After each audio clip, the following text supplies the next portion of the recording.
ইরানে হামলায় জ্বলছে মধ্যপ্রাচ্য। আক্রান্ত সৌদি ও কাতারের জ্বালানি স্থাপনা। নেতানিয়াহুর কার্যালয়ে হামলার দাবি। কুয়েতে 3টি মার্কিন বিমান বিধ্বস্ত। ট্রাম্পের আলোচনার প্রস্তাব নাকচ তেহরানের।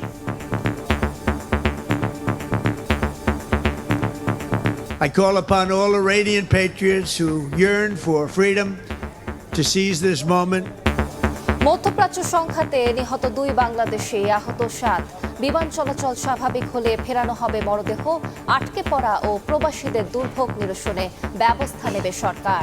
বাংলাদেশের 2 নাগরিক নিহত হয়েছেন এবং 7 জন আহত হয়েছেন। এটা আমাদের জন্য একটা বড় শোক বার্তা। আমাদের নাগরিক যারা এ সমস্ত দেশে আছেন তাদের সম্পূর্ণ নিরাপত্তা এবং সুরক্ষা দেওয়ার ব্যাপারে তাদের পূর্ণ আশ্বাস দিয়েছেন। দেখছিলেন প্রধান শিরোনাম। সন্ধ্যার সময়ের সঙ্গে আছি আমি আলিশা ইসলাম। এবার অন্যান্য শীর্ষ সংবাদ।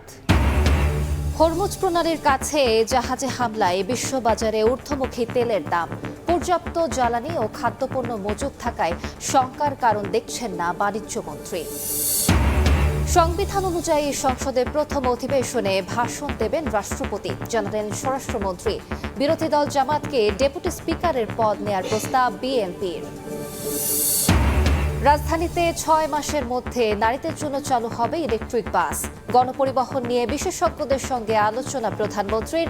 ঢাকায় মনোরেল যোগাযোগে গুরুত্ব। এবং ঈদের রেলের আগাম টিকিট বিক্রি শুরু কাল। এবারও শতভাগ মিলবে অনলাইনে। চলবে 5 জোড়া স্পেশাল ট্রেন। শিডিউল বিপর্যয় ঠেকাতে সর্বোচ্চ প্রস্তুতি।